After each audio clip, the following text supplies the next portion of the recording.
Hello guys! Okay, so continuation tayo class ng discussion natin regarding equilibrium of forces or three-dimensional forces natin. Okay, so situation number 25 na tayo. So the figure shows a 1.8 meter diameter horizontal steel plate supported by 3 posts at A, B, and C.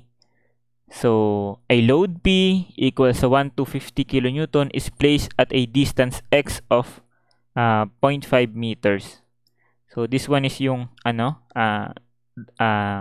circular steel plate niya, no, which is supported at A, at B, and at C, and then with a load P at a x distance from A.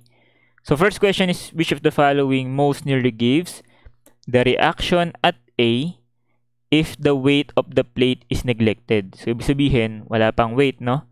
Next is, which of the following most nearly gives the reaction at B if the weight of the plate is again neglected? And then lastly, which of the following most nearly gives the reaction at C if the plate has a thickness of 12 mm and a unit weight of 77 kN per cubic meter. Okay, so madali lang naman to class. Ang mangyari lang dito is yung rigid body analysis naman, no. Since yung mga forces natin hindi naman na sila nagpa-pass through at exact same point, so hindi na siya a particle size or particle analysis rather. So papasok na tayo dun sa rigid body analysis, wherein ang nangyari lang naman sa rigid body analysis, nagkaroon lang tayong class ng additional equations of equilibrium, yung summation ng moment, about x, about y, about z, dapat 0 na rin. So, mas maganda siguro class kung imagine natin ito in 3 dimensions siguro na figure. So, let's say, ayan siya. So, let's say meron siyang thickness, pero for the first two problems, hindi naman kailangan yung self-weight niya, no? So, andi dito yung A. And then, kung mag-drawing tayo dito ng axis. So, parang symmetrical naman siya, no? 120, 120 yung diferensya. So, andito yung B. Andito yung C. B and C. So, sabi ko nga, symmetrical. Ayan, no? Drawing lang natin yung mga lines connecting points A, B, and C. So, this one is 120, 120, and then 120. Okay? So, meron daw load P applied x distance from A. So, let's say ito yon. So, ito yung P na equal sa 1 to 50 kilonewtons. And then, its distance from A is how much? 0.5, no? So, this one is 0.5. And then, bigyan tayo class ng diameter na 1.8. So, meaning to say, yung radius is 0.9. So, therefore, dito magiging 0.4 na lang. Okay? Para 0.9. So, sana gets yun, no? So, sabi, merong daw supports at A, B, and C. So, ibig sabihin, kung meron tayong downward load, so automatically, yung support niyan is, upward. Okay, so, merong upward dito. Tawagin nating FA. So, meron din dito FC. Meron din dun sa likod. So, this one is yung FB. Okay, so, anong equations of equilibrium yung gagamitin natin dito, class? So, we have here, ito yung natin, no? Ito yung ating x-axis. So, ito yung ating z-axis. So, yung vertical sa figure natin, ito yung ating y-axis. So, useless class yung tayo summation ng forces along x saka sa z, since wala naman tayong forces directed dun sa mga axis na yun, di ba? Ang mga forces na meron tayo is mga upward, which is along y. So, yun yung magiging useful para sa atin. That summation ng forces along y dapat 0. consider natin yung upward forces to be positive. So take note, we have here 3 unknowns. So kailangan natin ng 3 equations. So sabi natin, yung summation ng force along x and say, useless na yan. So hindi natin sila magagamit. So ito pa lang yung isa nating equation, no?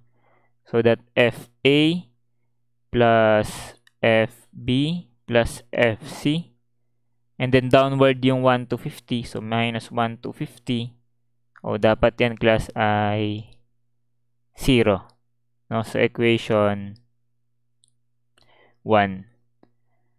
So ano pa class yung additional equations natin na pwedeng gamitin, no, para makapag-provide ng additional relationship sa mga forces? So we have here summation pa ng mga moments, di ba? So take note, yung summation ng mga moments na stated dito is not limited, no, doon sa x and y and say axis. So pwede kang kumuha kahit sa ang axis. Basta kailangan ang magiging resultant couple moment must be equal to 0. Okay?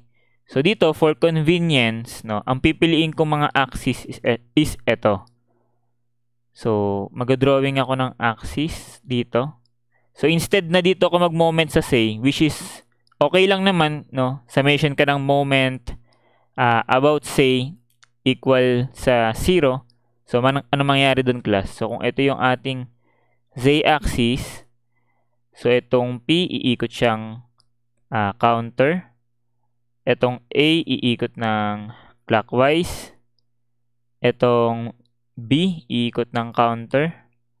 Itong C again iikot ng counter. So I think sige, pwede na nga yan class. Diyan na lang tayo, no? Para at least tugma tayo dun sa binigay. Pero sabi ko nga class, hindi always necessary na sa saktong z-axis.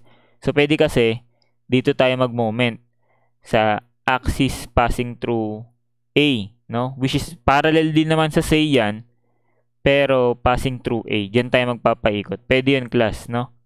Para makapag-eliminate tayo ng unknowns. So anyways, ano na tayo dun? Balik na lang tayo dito. Dito tayo mag-moment sa say.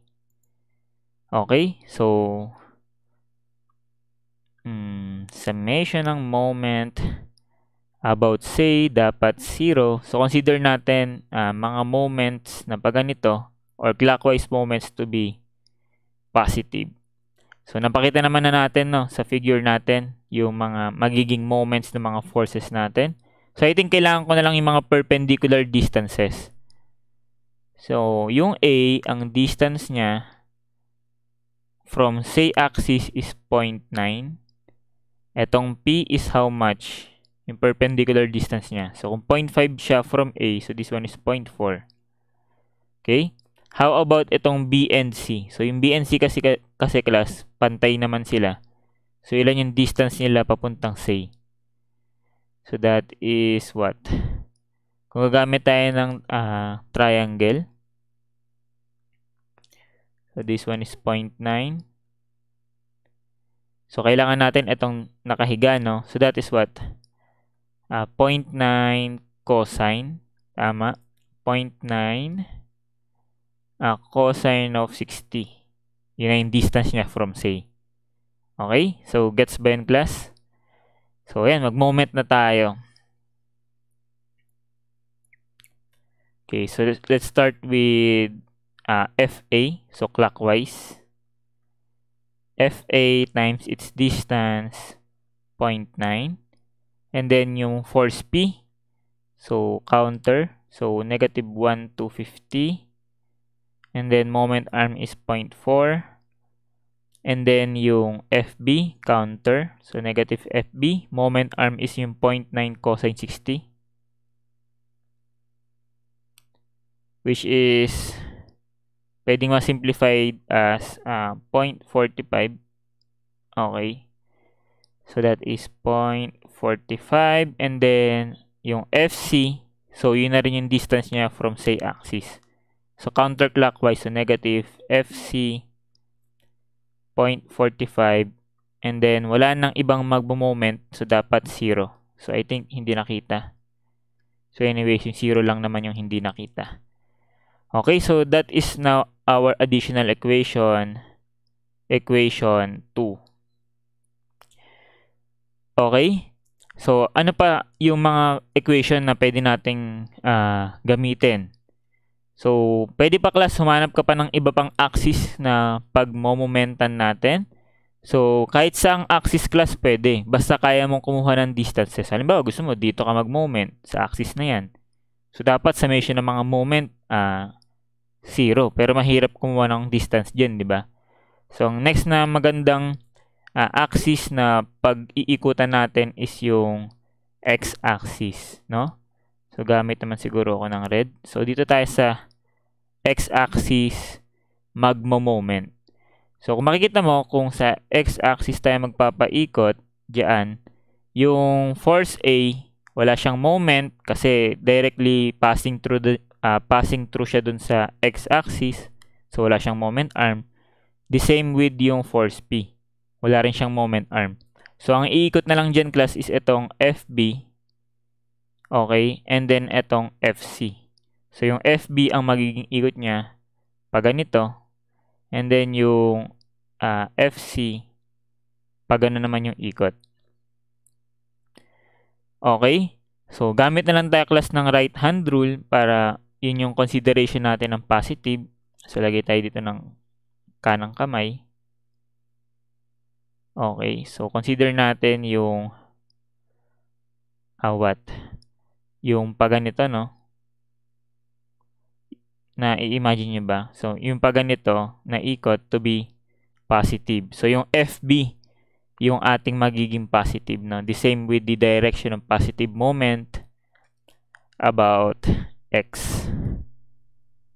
So, we take summation ng moment about X equals 0. So, sabi natin yung ganitong moment about sa axis to be positive. So, ayun. Ano ba yung mga moment arm ng mga forces natin? So, kung itatry kong i-clear ito. Okay. So, yung distance nung FB is, ito yung perpendicular distance niya, papuntang X. And then that is what?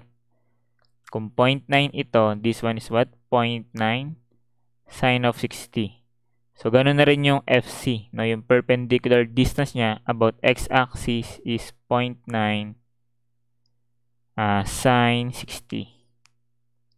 So, magpaikot na tayo, class. 2 forces lang naman. So, yung FB, positive ang moment. So, magiging FB. And then, yung moment arm is yung 0.9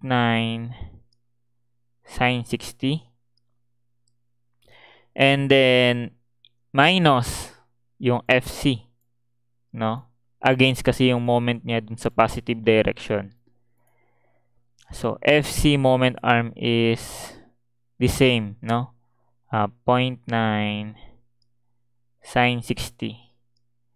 So, equals 0.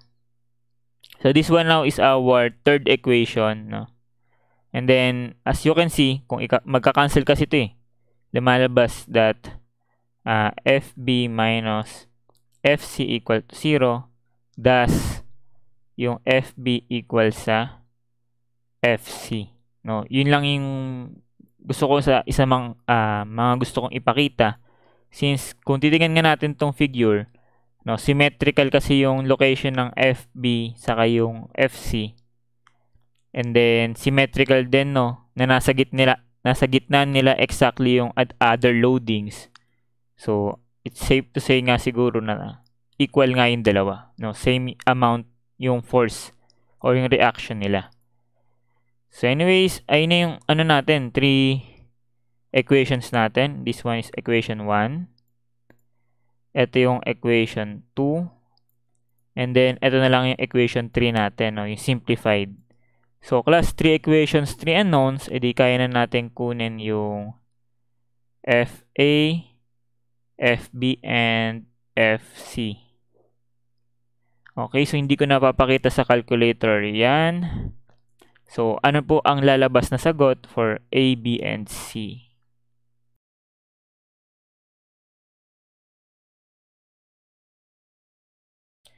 Okay, so for FA, ang sagot is 787.04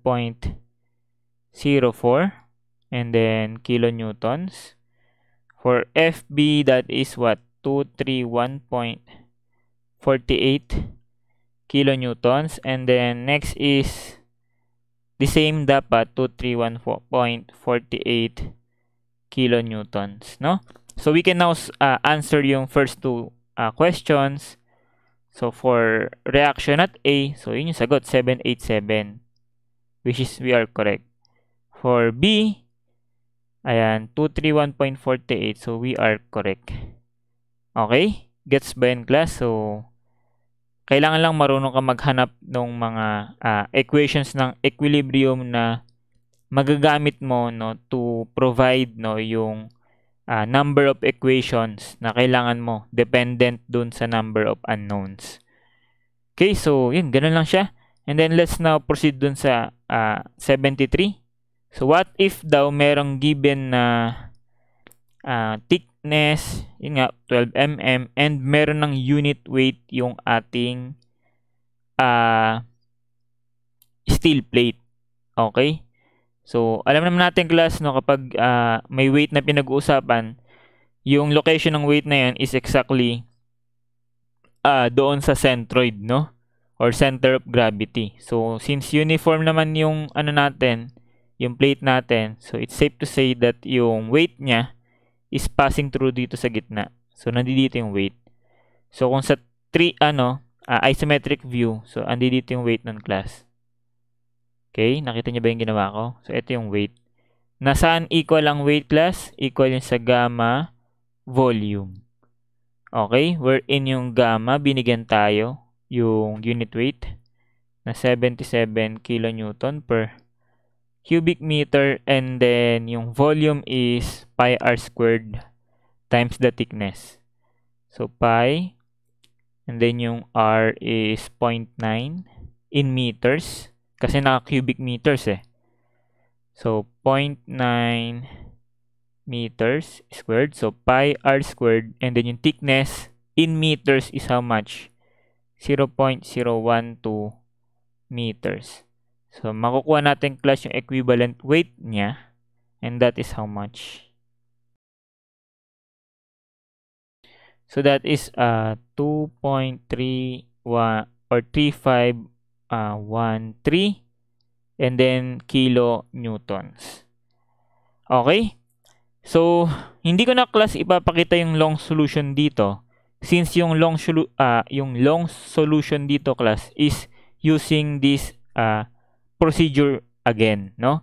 So, dadaanan mo lang naman ulit ito. So, una, summation ng forces along y, no, to be equal to 0. So, mangyari, magkakaroon ka lang dito na, class, ng additional minus 2.3513 and then equal to 0. Okay? So, same procedure lang.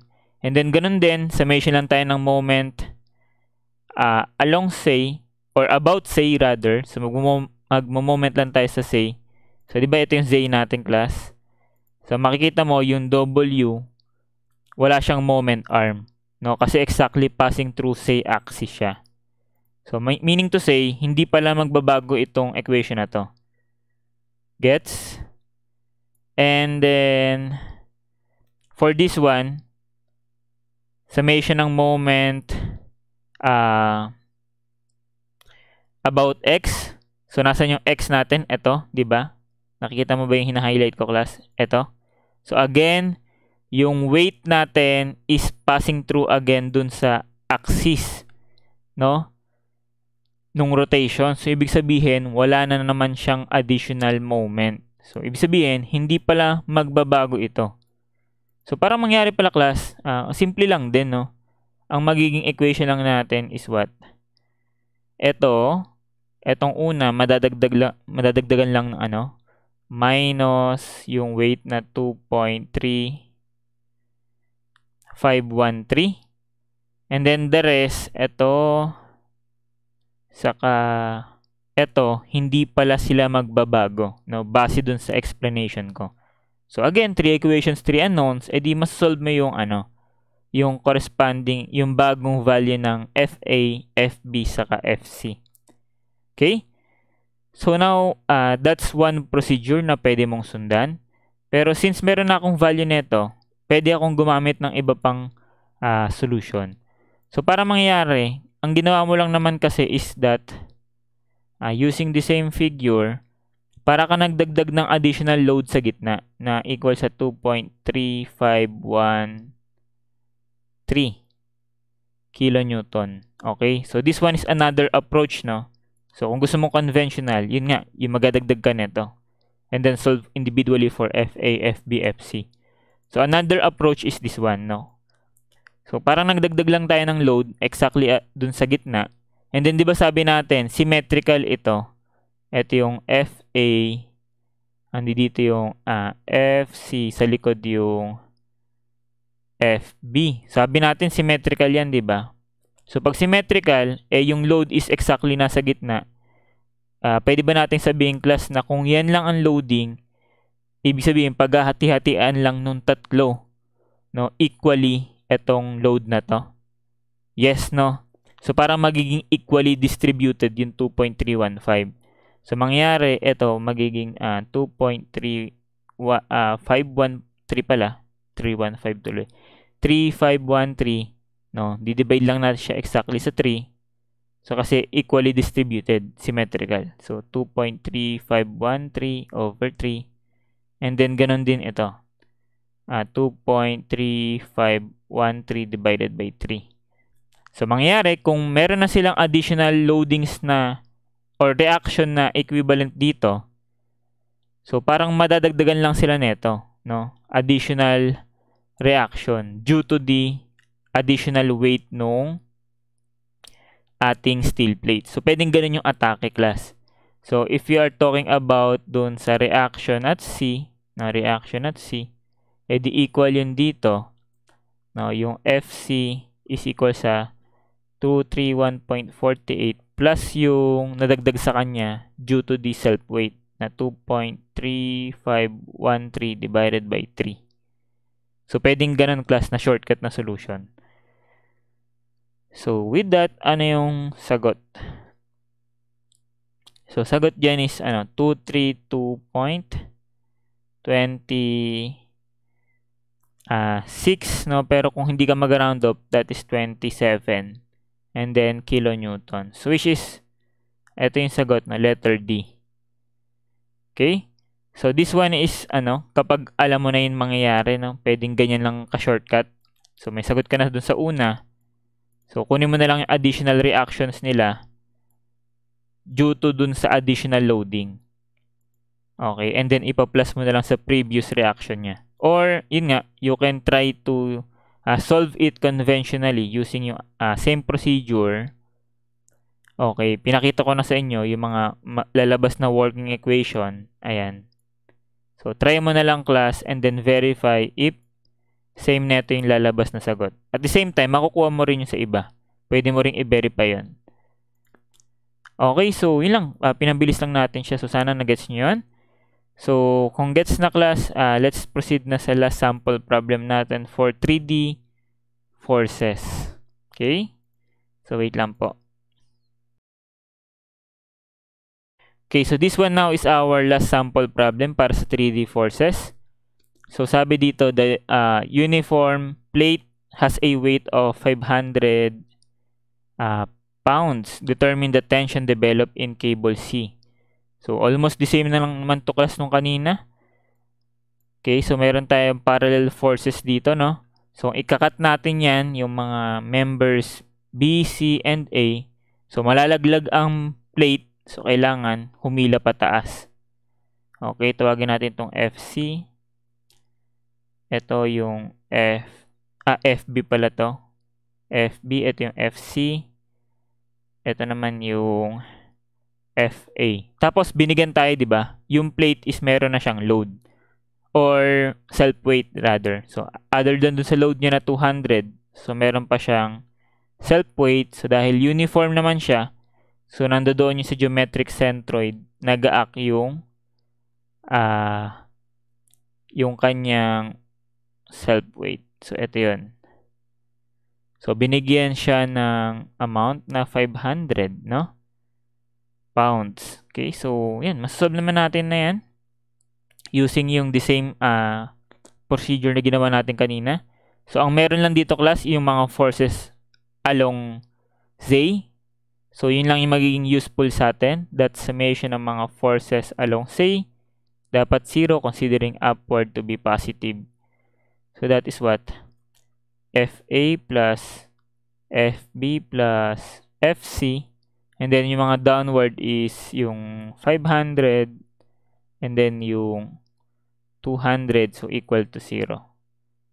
Okay, so equation 1. So, ano yung magiging useful additional natin dito, class? Equation of equilibrium. So, pwede tayo mag-moment siguro sa X. So, considering ito yung X, no? So, using yung right hand rule, pag ganito yung positive, no? So, pwede tayo mag-moment about X and then equate it to 0. So, summation ng moment about X equal to 0. Considering this direction to be positive using right hand rule. So, yung FB, wala siyang moment. Yung FC, meron. Ilan yung distance ng FC? Etong 3, di ba? So, FC times 3, positive yung moment niyan. And then yung FA, positive rin yung moment. So, plus FA, yung moment arm is still 3. While yung 500, so clockwise siya. So, negative. And then, exactly nandiyan siya sa gitna, di ba? So, magiging ano siya? 1.5. Tama? So, 1.5. And then, yung 200, negative ulit. So, yung 200 kapantayan ng C at A. So, that is 3. So, meron pa ba? Wala na. So, equal to 0. Equation 2. Another useful equation is mag-moment naman tayo dito sa Y. So, by right hand rule, pag ganito yung positive. Okay? So, right hand rule.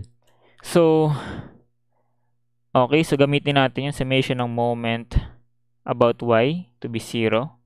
So, if this is our axis, so pag ganito yung positive, no? So, now, let's start with FA na lang siguro. Simulan natin sa FA. Yung FA, wala siyang moment arm, so 0. Yung FB, ang magiging ikot niya is pag ganito. So, negative. So, magiging negative FB. The moment arm is what? Ito yung distance niya, no? 4. So, times 4. And then yung FC, ganun din yung ikot niya. So, again, sa positive moment, so negative siya. Negative FC. Again, moment arm is 4. Next is yung 500. Yung 500, ikot niya pa ganito. So, positive. Positive 500. So, sakto nasa gitna siya. So, that is 2 feet. And then yung 200, ganun din yung ikot. Positive. And then, nasa gitna rin siya. So, times 2 feet. So, plus 200 times 2 feet. And then, wala nang ibang ikot. So, equal 0. Equation 3. Okay, so, sana nagets yun. And then, arrange nyo na lang to, class, no? Yung mga forces natin na naka-arrange siya ng nauuna yung A, susunod yung B, susunod yung C. Dito kasi hindi naka-arrange eh. Para magamit mo ng tama yung yung functionality ng calculator mo, no, yung equation mode. So, using your calculator, you can now solve for FA, FB, and FC. So, ilan ang lalabas dyan, class?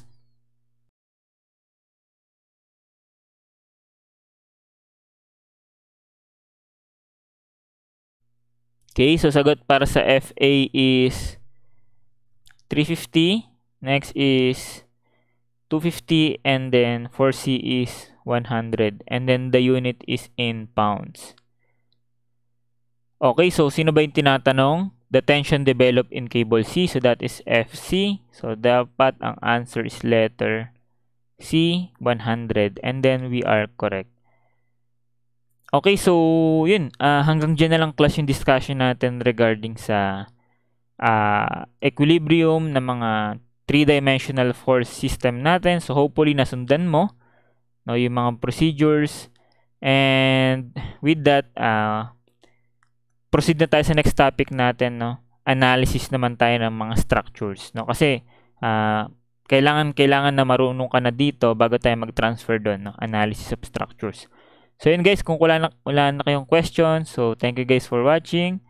So see you next time and God bless.